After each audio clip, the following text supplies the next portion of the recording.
Ever felt lost? Ever felt alone? There comes a time on the path of awakening when the light disappears. Not because we've failed, but because the soul is preparing to bloom in the deepest of shadows. This is known as the dark night of the soul, a sacred unraveling, where the ego dissolves and the spirit remembers. Today, we explore its stages not to escape them, but to understand their purpose, and to walk through them with grace. 1. The awakening shock.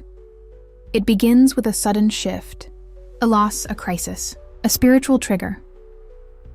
Something cracks the shell of ordinary life, and you begin to see through the illusion. But instead of clarity, there is chaos. The old beliefs crumble, yet the new truth feels distant. You feel lost, disoriented in a world that no longer feels like home. 2. The descent into darkness. Then comes the descent. You withdraw. Nothing outside brings peace. Joy fades, passions dissolve. This is the soul pulling you inward, a sacred cocoon where distractions die, and only truth can survive. But it feels like death, of identity, of purpose, of connection. The darkness is thick and silent. 3. Confronting the shadow. In this stillness, your shadows emerge. All the pain you avoided, all the parts you rejected, they rise like ghosts, not to haunt you, but to be seen, loved, and integrated. You face your anger, your grief, your guilt, and in doing so, you begin to see these were never enemies. They were fragments of your forgotten self, the emptiness and surrender. After the storm, there is a haunting quiet. Not peace yet, but emptiness. No identity, no direction, no certainty. You are no longer who you were, and not yet who you're becoming. This is the sacred void. Here the soul demands only one thing: surrender. Not giving up, but letting go of control, of time, of needing answers. You fall into the unknown, and for the first time, you are held. The flicker of light, from this surrender something stirs. A flicker of light, not from outside, but within. A quiet joy, a deep knowing. You begin to see meaning in your pain. The heart opens not in triumph, but in humility. You start to remember who you truly are. Not the mask, not the mind, but the eternal witness. The soul, reborn. 6. The return with wisdom. The journey doesn't end here, but you return with eyes wide open, with a heart more compassionate, with truth not as a belief, but as a lived reality. You walk the same world, but everything is different, because you are different. You now carry the sacred wound, not as a burden, but as a blessing, a bridge between suffering and awakening. The dark night of the soul is not a punishment. It is an initiation, a rite of passage into divine remembrance. So if you're in the darkness, hold on. You are not lost. You are becoming. Now that you know the stages, let's break down what they bring. First, there's a silence that falls before the soul begins to awaken. A moment when the outer world no longer makes sense, and the inner world begins to tremble. This is it. You're being called. What follows is not a breakdown, but a sacred unraveling. A journey into the dark, so that you may remember the light that was always within you. This is the dark night of the soul. However, I must mention, it is no picnic. In fact, it will be your most hardcore trial.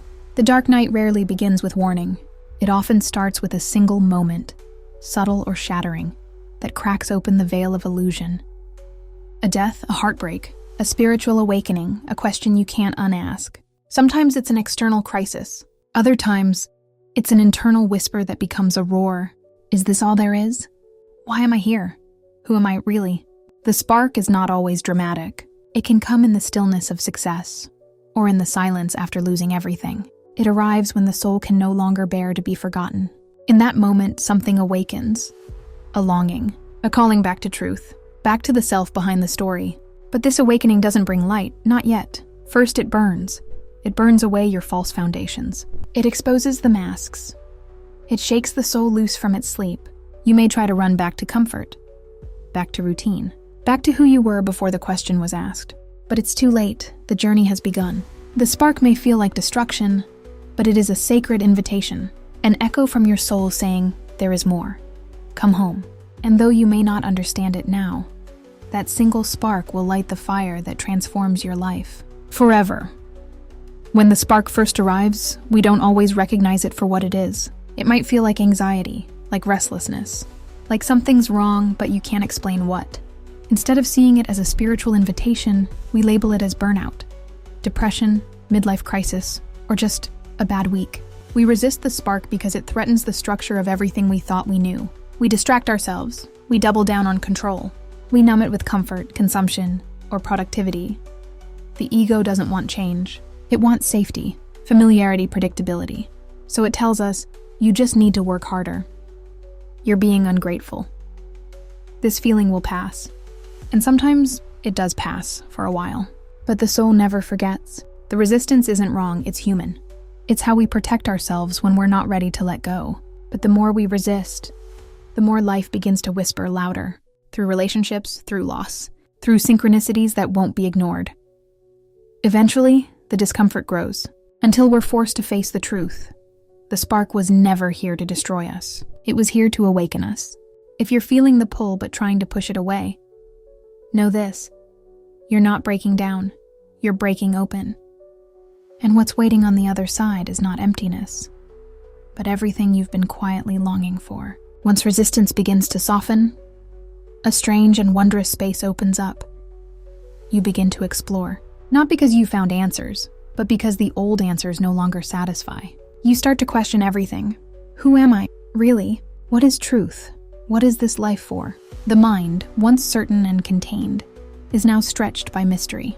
The soul is awake and hungry. You read, you reflect, you listen.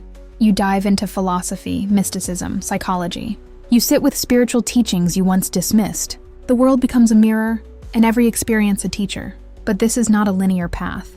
Sometimes the more you learn, the more lost you feel. Because you're no longer looking for information. You're seeking meaning. Old beliefs begin to crumble, not out of rebellion, but because they no longer feel true. You realize how much of your identity was built on fear, conditioning, and survival. You see how much you've been living someone else's dream, and suddenly freedom whispers.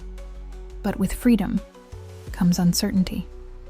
This stage is beautiful and bewildering, a liminal space between what was and what is becoming. You are no longer asleep, but you're not yet awake. And that's okay. The soul is stretching, your awareness expanding, the questions deepening. This is not about answers.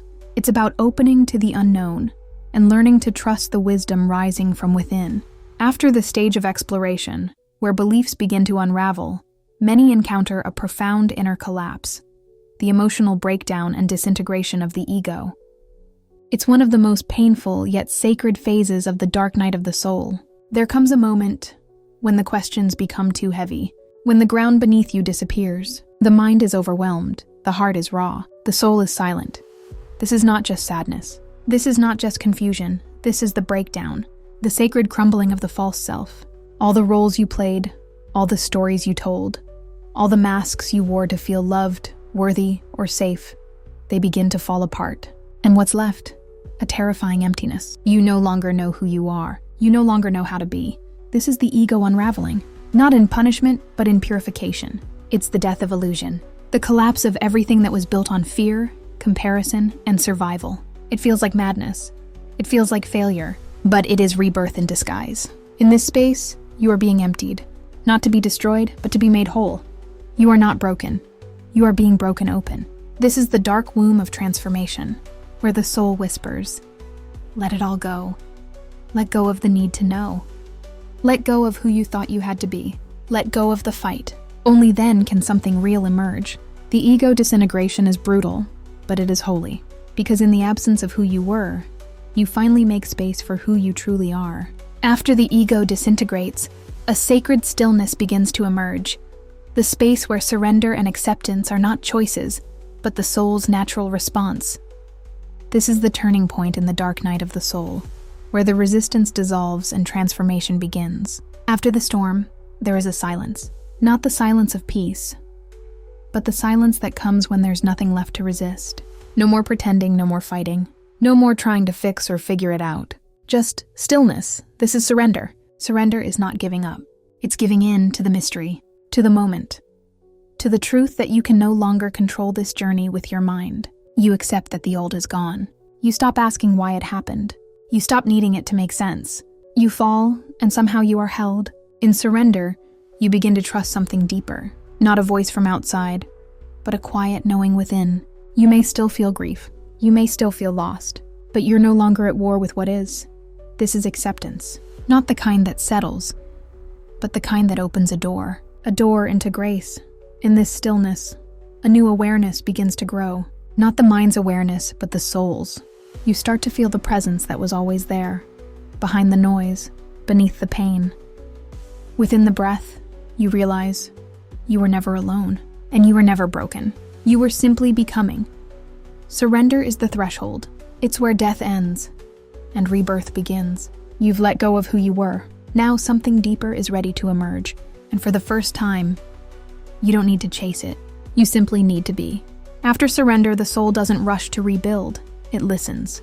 In the space left behind by ego, new truths begin to rise gently and organically. This is the integration phase, where insight becomes embodiment and wisdom becomes a way of living.